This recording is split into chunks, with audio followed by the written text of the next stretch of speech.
Paddy Pimblett defeated Michael Chandler via third round TKO at UFC 314 this past weekend. The surging lightweight dominated with strikes and grappling. The win, earning a $50,000 bonus, kept Pimblett's UFC record spotless at 7-0 and boosted him into the top 10. He called out top contenders post-fight, cementing his status as a title contender.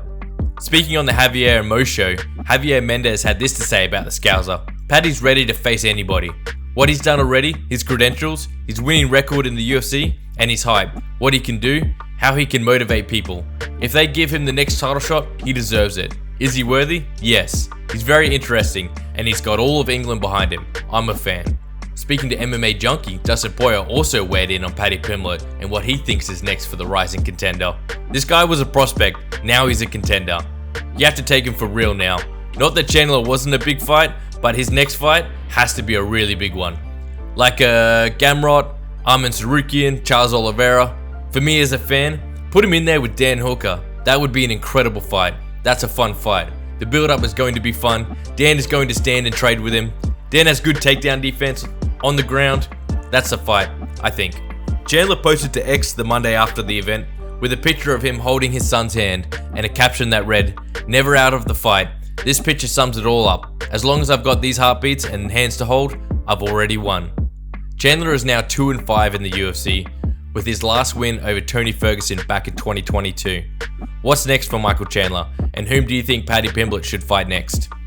Yeah, we've spoken at length with the Paddy situation, but I want to come to you about Chandler. Yeah, I mean, seeing him there holding his son's hand, because sometimes we forget about the entertainment, about the real side of it, and us as fans, we just hone in and just zone in on the entertainment part of things. The aftermath, watching him, holding his son's hand, while getting stitched up after a fight to put food on the table. What do you make of all that situation there? And what should be happening with Chandler next? Because it's 2-5 right now, bro. Look, the fight game's a tough game. You can be 20-0 in Bellator and come into the UFC and then be 2-5.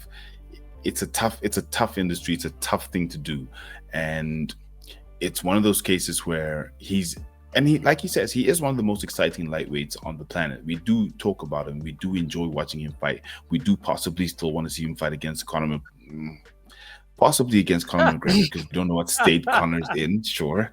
But I think it's very tricky for him right now, because what fight does he take? He's now number 12 in the rankings.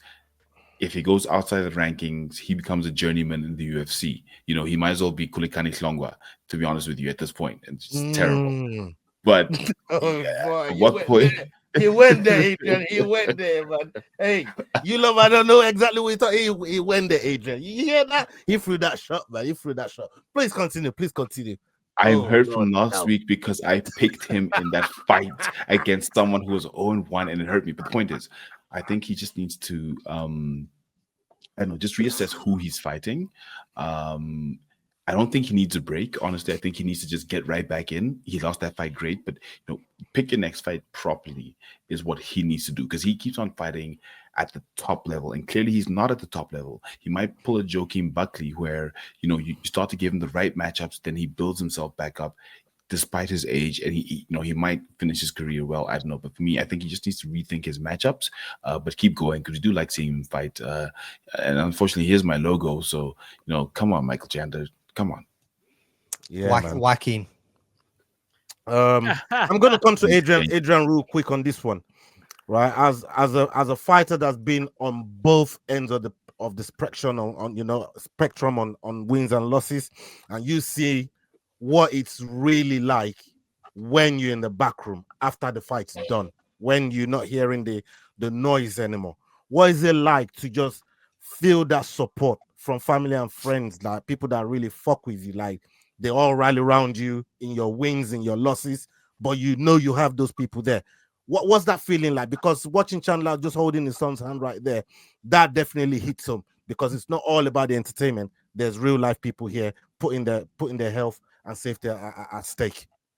Yeah, I mean, it's never nice to lose a fight, especially in like getting knocked out or to stoppage.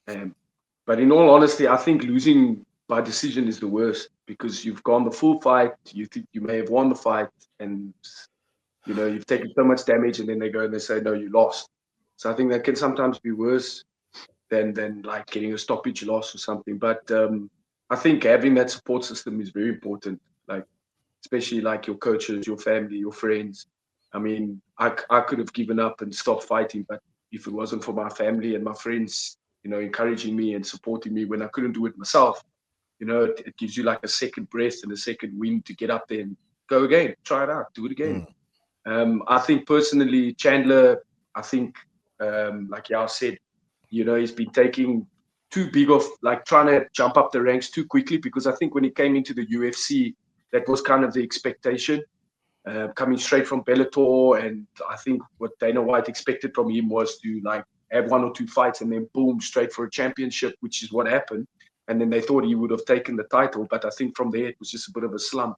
And the only guy that he really did well against was Tony Ferguson.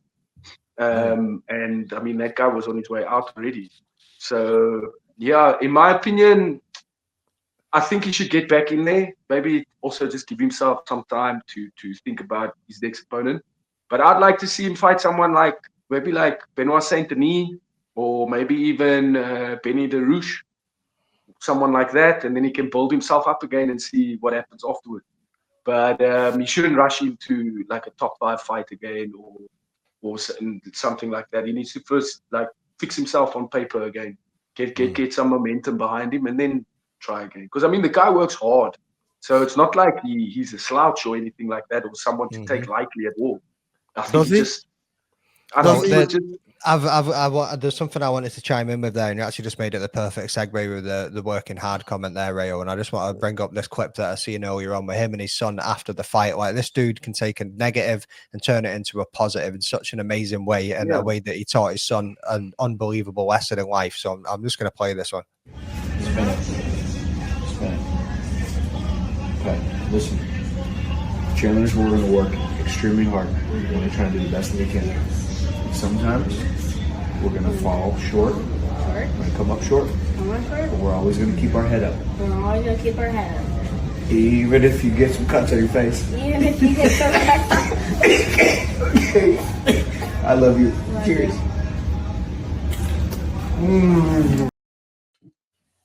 Bro, that shit is wholesome as fuck. Whether you like Chandler or not, that is amazing. Like, that's actually the video that I saw. I'm not gonna lie, bro. Like, since I've had girls, I swear to God, shit like that almost brings me to fucking tears, bro. Like, I sit and watch that, and it gets me right in the feel. I'd have watched that 5 years ago and would have like, pussy.